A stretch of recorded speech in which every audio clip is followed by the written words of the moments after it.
Hi Alan, you're a speaker on Code Europe. Your lectures were about big data, about robotics. Can you briefly introduce your speakings here? Sure. So I talked today about big data, searching the web on a massive scale, how to organize that data, and importantly, how a lot of the technologies that are underneath the concept of search have grown and have helped us to make what we have today, which is the cloud, which has dramatically changed the landscape of IT for developers everywhere. And the second topic that moved away from this giant big area was in a very small area, which is IoT and robotics, which is another thing that I'm involved with at the moment. The topic for this one here was pretty much about my journey as an engineer in building a robot, the things that I discovered, and how those map to things that I've learned in my career over the last 20 or so years. The hottest topics now in IT industry. The which? Two of the hottest topics Two now of the in hottest the industry, topics, yeah. Okay, so first question. What is your recommendation for the people who want to start the journey with robotics? Some tools, some ideas, some platforms, maybe some best practices? Okay, so from a robotics point of view, the most important thing I think, first of all, is not just to jump in. It's to set yourself a small project, to do this, to do it well, and to move on to the next piece. To try and to take the different things about robotics and break these and deconstruct them into individual projects, so that when you get these individual projects finished, they come together as one whole and you have a robot. So for example, you could say, I'm going to go off today and I'm going to learn about image recognition. Because when a robot moves around the place, it needs to recognize what's there, how do I know what this thing is, how far is it away from me, am I going to collide with it, am I going to break with it, can I interact with it, can I say, hello, who are you, my name is Mr. Robot, etc., etc. So that in itself, recognition, image recognition is one project, which doesn't necessarily have to stay within the robotics field, it has many other uses. Then you might do something like, I want to interact with a human, so how do I parse language? How do I talk to somebody? How do I use a service in the cloud like Microsoft Lewis that will help me to interact with somebody? How can I break down these languages, these sentences with natural language processing? And all these individual pieces, how do I then interact with a piece of a robot? How do I connect a piece of computing equipment to some hardware, like maybe a small motor, to move my robot around the place? How do I do this type of thing?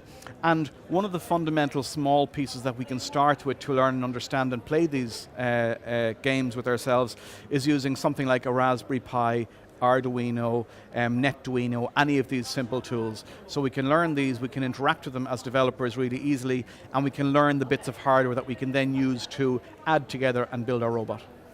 Alright, so there are two point of views when you're creating a robot, the developer point of view and the mechanic point of view. So which is harder one? I don't think. Yeah, from an engineering point of view, both have challenges. I mean, from a robotics point of view, one of the things that we have to do is we have to say, how do we make our code very, very efficient? Because we've only got a small space to run all of our code, and sometimes we have to offload this and spread our processing wide rather than stack up onto one machine and maybe use a few different processors. So it's a different way of working than working on a big data side, and there's many problems. On the other hand, as a mechanical engineer, there's other challenges. How do you use the optimal weight in an arm to make sure that it's actually transportable? If you use a weight that is too heavy, well, you've got to have a sufficient battery to be able to move that heavy weight around. So each one has its own challenges, each is quite different.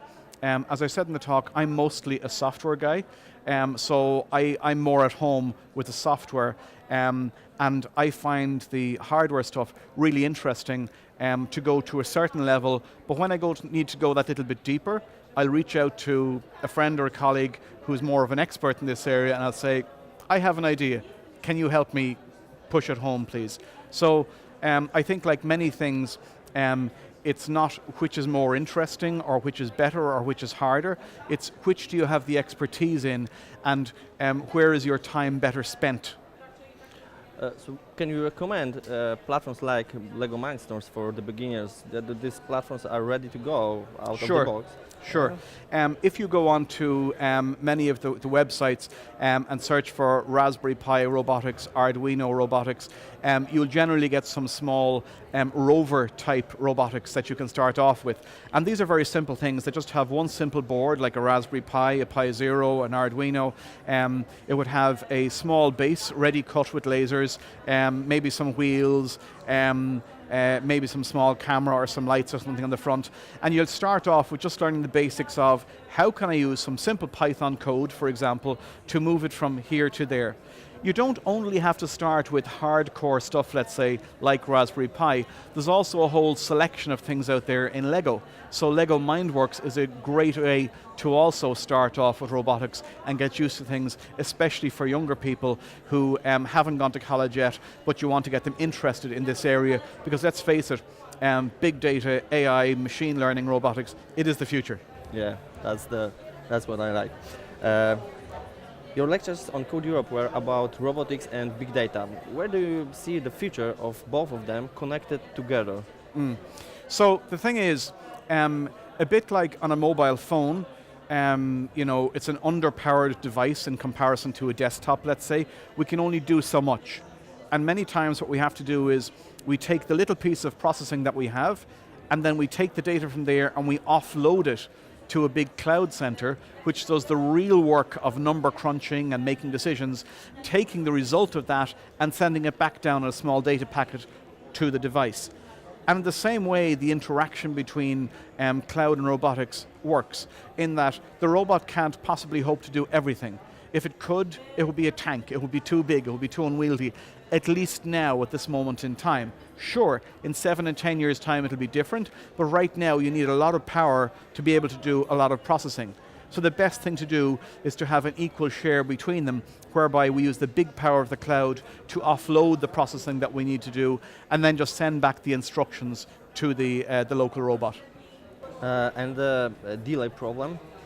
The which? Delay problem between. Yeah, well, the delay problem is a problem that you have in engineering, whereby you say to yourself, I know I need to do something, I need to offload it, I need to be able to take care of this problem, but I can't get it done quickly enough. So what you do is you take intermediate decisions. You say to yourself, okay, I need to look forward. In 5 steps from now, I'm going to hit an obstacle, I'm not quite sure what it is, and I don't know what's going to happen when I get there. So maybe we take some image of this, we send it up to the cloud, and it's got 5 seconds to analyze what this thing is and get me the information back down again. So in this way we can take some information before it's actually going to happen, ask for advice, and get it down. So a bit like if we think about, we have an aircraft coming into land, and the poor pilot has a heart attack. Oh, he's going to die, he's going to die. So the stewardess comes in and says, I can fly the plane. And he says, no you don't, I'm dying. Yes I can, talk me down. So there's a delay between, I'm going to die, and she guides him down. So in exactly the same way with robotics, we in many occasions have a little delay before we need to do something, and we can use that delay to our benefit to actually predictively look ahead. We can also use predictive analytics to say to ourselves, there's maybe 5 things that I could possibly do, which one will I do? And you ask these things of the cloud, it gives you all 5 answers, so no matter which one you do, you know which way to go. So in this way you can share the thinking between the cloud and the robot. Now we are in the very close to the era of self-driving cars. Do you think about self-driving cars more in terms of big data or more in terms of robotics? Because there are not a lot of mechanics in there. Actually, I don't think about self-driving cars either from robotics or data, because clearly we already have self-driving cars, and self-driving cars and the technology to drive them has been around for a while and will only improve. And there is no doubt in my mind that in 5 years' time we will see self-driving, mainstream in the same way as last week I saw my first Tesla driving in Ireland. I went, wow, that's really cool. But I saw one a few years ago in the States. So we'll see these things emerge in the same way as a car you buy now. Even the smallest, cheapest car has reverse look back. It's got cameras, it's got automatic seats, all these different things. It will happen, there's no doubt about this. But I don't look at it from the problem of, is it a data issue or is it a robotics issue? Actually, I think the bigger problem with self-driving cars is the ethics. It's the ethics of when the car is driving along and it has no choice but to crash into somebody because an accident is going to happen. Who's in fault? Whose problem is this? Yeah, and this is ethics, and this is a huge problem. And I think this is actually the biggest problem in self-driving cars, is who makes this choice. And when the robot makes this choice, who do we blame? Do we blame the robot, or do we blame the designer? Do we blame the developer or the machine learning specialist who put this algorithm together? Who will the insurance company blame? So this is the bigger question, I think, to ask in robotics. Have you thought about it? Do you have any idea how to solve this problem? I don't think there is any better answer. I think that humans, we like to think that we are very good at making choices, but actually we're not. We're actually quite bad at making choices.